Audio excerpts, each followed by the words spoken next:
Parce que sinon, ce sont des pratiques qui allaient perdurer. Et c'est la raison pour laquelle moi, j'ai eu le feu vert de mon gouvernement pour agir. Mon prédécesseur n'a pas eu cette chance. Parce que lui, je dois l'avouer, il a essayé. Il a aussi proposé des mesures, mais il n'a pas été suivi. Quel est le point aujourd'hui de la situation? On a dit plus de 2000 faux diplômes au départ. Vous avez annoncé en son temps que les investigations se poursuivaient. Est-ce que le chiffre a évolué entre-temps ou... Je ne peux pas vous dire à l'heure actuelle si les chiffres ont évolué ou pas, mais toujours est-il que nous sommes toujours dans le processus de vérification. Le directeur de la fonction publique, qui dispose de tous les fichiers de tous les fonctionnaires, est en train d'investiguer. Mais encore une fois, il ne s'agit pas d'aller chercher jusqu'à Mathusalem. On sait très bien que c'est un phénomène qui est récent, qui est apparu récemment, et on connaît à peu près la sphère et le temps dans lequel ces investigations vont se poursuivre. 2000, le chiffre est faramineux. Mais attention, il y a des contractuels des collectivités. Ils sont les plus nombreux. Ils sont 1300 et quelques. La plupart sont des enseignants ou des agents de santé. Mais ce sont des contractuels des collectivités. C'est-à-dire ce sont des personnes qui ont été recrutées directement par les collectivités. Et pour le moment, on n'a aucune emprise. On ne peut même pas les sanctionner. Ceux qui peuvent les sanctionner, ce sont les collectivités. Tout ce qu'on peut leur dire, c'est qu'ils ne seront pas intégrés dans la fonction publique des collectivités. Et le reste, effectivement, ce sont des agents de l'État. À peu près 600 et quelques ceux-là, on peut prendre des sanctions. Monsieur le ministre, comment se fait-il qu'on se retrouve avec tant de faux diplômes? Écoutez, moi je n'en sais rien. J'ai découvert ça à ma grande stupéfaction. Il faut dire que j'étais loin de tout ça. Je ne me suis jamais imaginé que j'aurais trouvé des choses pareilles. Moi, j'étais loin de l'administration. Pendant 16 ans, j'ai travaillé hors de l'administration. Je ne pouvais pas imaginer que des pratiques comme ça existaient. On a parlé notamment du secteur de l'éducation. Pourquoi le plus grand nombre de ces diplômes dans le secteur de l'éducation? Ah, ça, je n'en sais rien. Demandez ça aux gens qui gèrent l'éducation. Je n'en sais strictement rien. Apparemment, il y a des fabriques de faux diplômes qui prospèrent. Je ne sais pas où. Je crois que les personnes qui s'occupent des diplômes à l'éducation ont été interrogées lors de la précédente émission qui a parlé de ça. Ils ont dit qu'ils n'ont rien à voir avec ça. Maintenant, où se situent les fabriques? Je n'en sais strictement rien. Je n'en sais rien, absolument. Mais puisque ça passe dans la fonction publique, il y a peut-être des responsabilités à situer à votre niveau, au niveau de vos services? Bon, pour l'instant, c'est quand même eux qui ont découvert. On ne peut pas les incriminer. C'est eux qui ont découvert les faux diplômes. En rapport, bien sûr, avec les structures des ministères. Donc, a priori, on ne peut pas dire qu'ils sont complices. Mais je n'exclus rien. Ça m'étonnerait qu'on fasse soi-même des faux diplômes et qu'on les découvre, et qu'on les mette à nu. Je ne sais pas si vous voyez ce que je veux dire. Donc pour l'instant, je ne peux pas incriminer l'administration de la fonction publique. On n'a pas fait, on est peut-être un peu complice quelque part. Dans quoi? Ils ont découvert, ils ont mis à jour et ils ont essayé de prendre les mesures. Donc on ne peut pas dire qu'ils sont complices, pour l'instant. Par contre, là où il y a effectivement quelques doutes, c'est quand certains ont été intégrés quand même. Certains parmi eux ont été intégrés. Et là, soit c'est par inadvertance, soit il y a peut-être, je dis bien peut-être, je parle au conditionnel. Mais ces personnes, heureusement, ont été débusquées. Et c'est ça qui a donné lieu à la première mesure. Tous ceux qui avaient des faux diplômes et qui ont été intégrés dans la fonction publique, soit de l'État, soit des collectivités, ont été débusqués et on a pris des mesures. On a annulé leur intégration, tout simplement. Comment se fait le recrutement régulier des contractuels et le passage à la fonction publique? Bon, dans le passé, les contractuels étaient recrutés sur base de contrat, par définition, souvent par décision du ministre. Mais toujours est-il que, à partir de 2009, je crois, si mes souvenirs sont exacts, on a décidé d'arrêter ça. D'arrêter de recruter des agents de catégorie A, B et C. Parce que ces agents occupaient des fonctions que les fonctionnaires pouvaient assumer.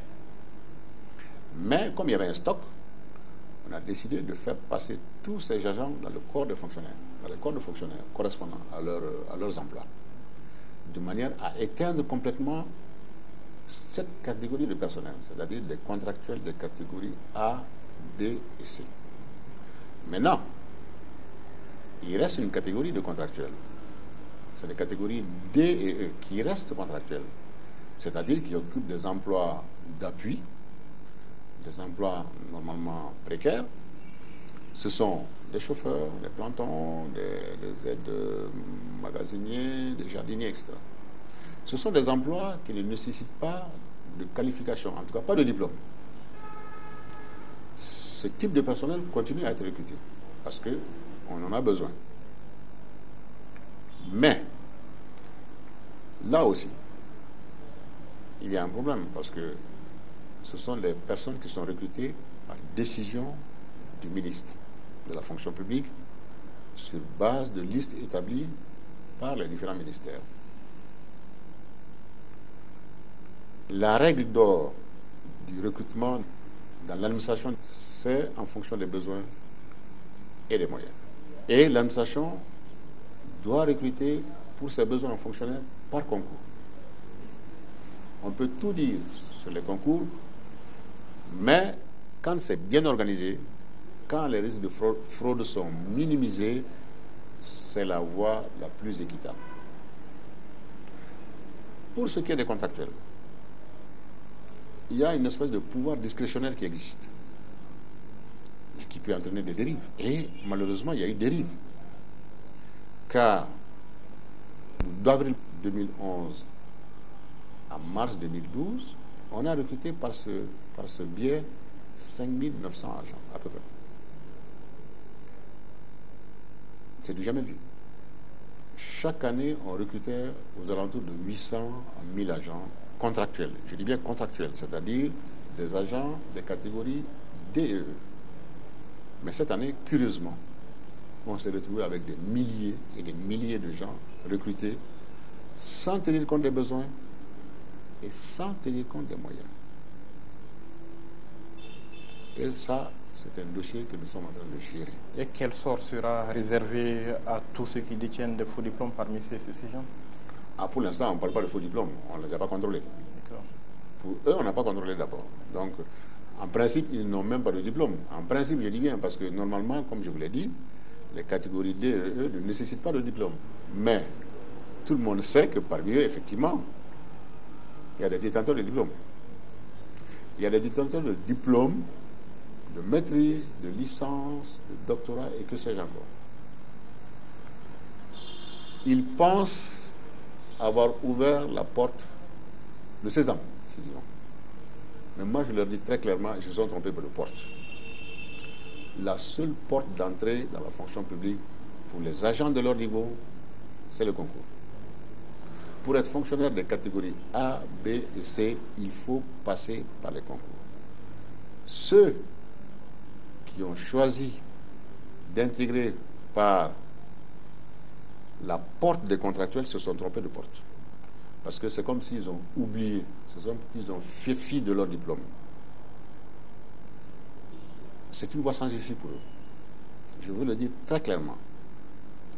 Parce que ce n'est pas admissible que eux deviennent fonctionnaires pendant que d'autres n'ont pas pu passer par cette voie.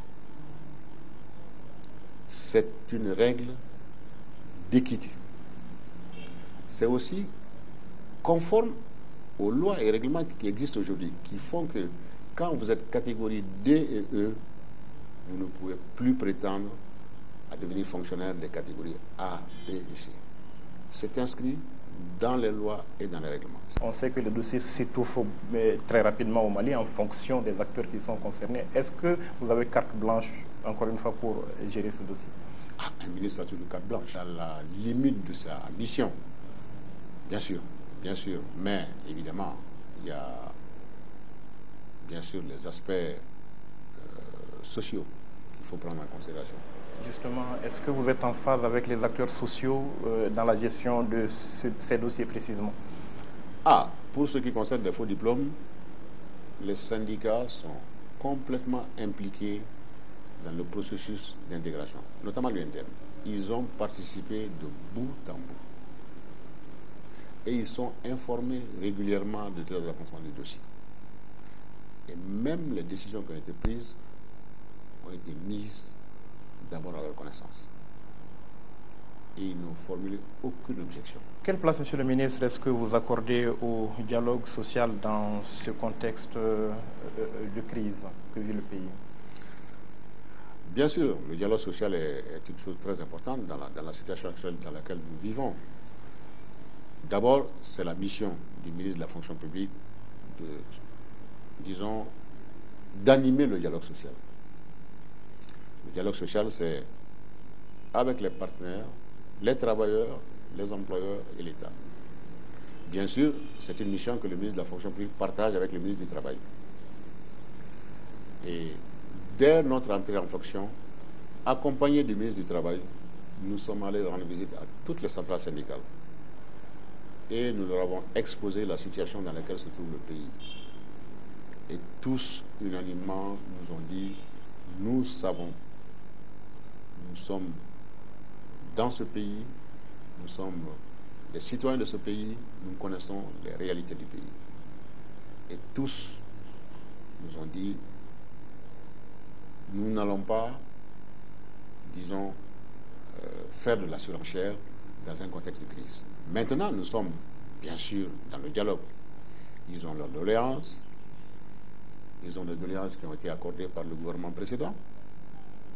Nous sommes en train d'en discuter, mais dans la stricte transparence, dans la clarté. Parlons de vos concours d'entrée à la fonction publique. Le commun des Maliens est convaincu qu'il faut payer pour y entrer.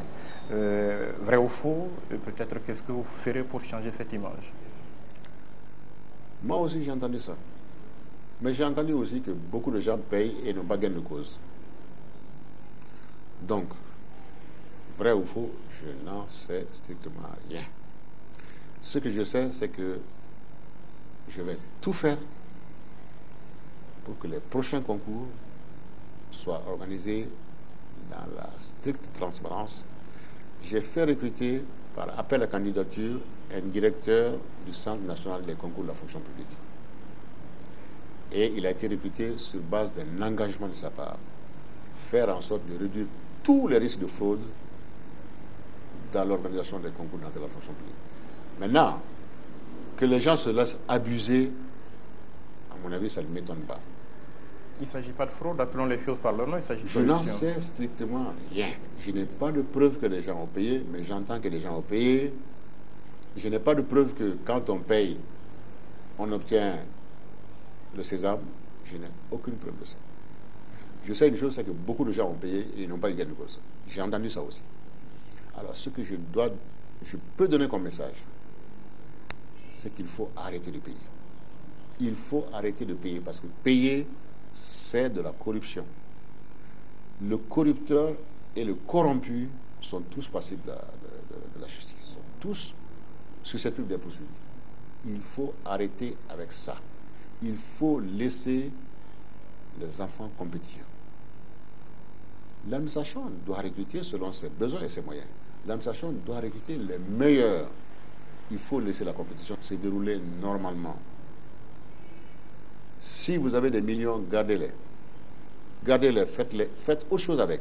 Si vos enfants ne passent pas au concours d'entrée, utilisez ces millions pour les aider à faire autre chose. Ça vaut mieux. Il y a beaucoup de risques que ça ne marche pas. Ça, c'est tout ce que je peux dire. Sans fonction publique performante, pas de développement, mais qu'est-ce que vous pensez aujourd'hui de la qualité de vos ressources humaines? Il y a du bon, évidemment, il y a du moins bon. Ça, c'est évident. Moi, je pense que notre fonction publique, à l'instar de toutes les fonctions publiques africaines, elle n'est pas pire, elle n'est pas meilleure. Elle est la fonction publique. Il y a du bon. Il y a des gens de très haut niveau. Il y a des gens très compétents. Mais il y a aussi des gens, effectivement, qui sont de moins bonne qualité. Et c'est la raison pour laquelle nous allons mettre l'accent sur la formation continue du personnel. Nous avons des instruments disponibles. Il y a l'ENA, l'École nationale d'administration. Je pense qu'une des tâches majeures de l'ENA sera effectivement de former le personnel de l'administration, de le recycler, d'améliorer ses capacités, ses compétences. Monsieur le ministre, disons quelques mots de gouvernance ou de réforme de l'État. La politique de décentralisation en son temps a été saluée comme une réforme majeure. Est-ce qu'elle montre aujourd'hui ses limites? Non, je pense que la politique de décentralisation a été très rapide. Elle est allée très loin. On a créé des communes, des cercles, des régions et on leur a transféré les compétences. Mais elle n'a pas été accompagnée. Elle n'a pas été accompagnée d'une déconcentration suffisante pour fournir l'appui nécessaire aux collectivités. En même temps, elle n'a pas été accompagnée par une réforme profonde de l'État. Parce que, à partir du moment où l'État n'est plus le seul acteur, qu'il a transféré des compétences à d'autres acteurs, notamment les collectivités territoriales, il faut qu'il se réforme. Il faut qu'il en tire les conséquences, qu'il se recentre sur ses missions principales. Et qu'en même temps, puisqu'il a donné des compétences, qu'il donne les moyens correspondant à ces compétences. Et c'est là où, effectivement, l'administration centrale a traîné quelque peu les pieds. C'est le sens du progrès. C'est aussi un instrument de cohésion nationale parce que quand certains disent on ne fait rien pour nos régions, mais il faut leur donner les compétences et les moyens à ces régions pour que les régions gèrent leurs propres affaires. Ça peut être une source de cohésion nationale. Puisque effectivement le centralisme peut créer des distorsions dans le développement de certaines régions par rapport à d'autres. Si chaque région, si chaque collectivité gère ses propres affaires dans le cadre de l'unité nationale, dans le cadre de la prise en compte des compétences qui ne peuvent pas être transférées. Il y a des compétences qu'on ne peut pas transférer. Il y a des compétences qu'on peut transférer, notamment la compétence en matière de développement. Une fois qu'on donne les moyens aux collectivités de gérer ces compétences-là, je pense que l'État pourra se consacrer à ses missions régaliennes et, disons, assurer une espèce de péréquation du développement à travers l'ensemble du pays. C'est un facteur de cohésion nationale. Et parlant toujours de réforme, on sait qu'il y avait un projet de révision constitutionnelle qui était en cours avant les événements du 21 mars. Où est-ce qu'on en est? Arrangé au placard? Ça, c'est vous qui le dites. C'est une question que je pose. Bon, alors, ce que je sais, c'est qu'effectivement, cette révision constitutionnelle était controversée. Je crois que cette période de transition ne s'en occupera pas. Je pense que ce dossier sera transmis aux futures autorités élues. Voilà, c'est tout ce que je peux donner comme réponse. Merci donc, Monsieur le ministre, d'avoir répondu à nos questions. Merci à vous aussi, chers téléspectateurs, d'avoir été avec nous. On se retrouve la semaine prochaine, Inch'Allah, en compagnie d'un autre invité. Bonne suite de programme. Merci. Merci beaucoup.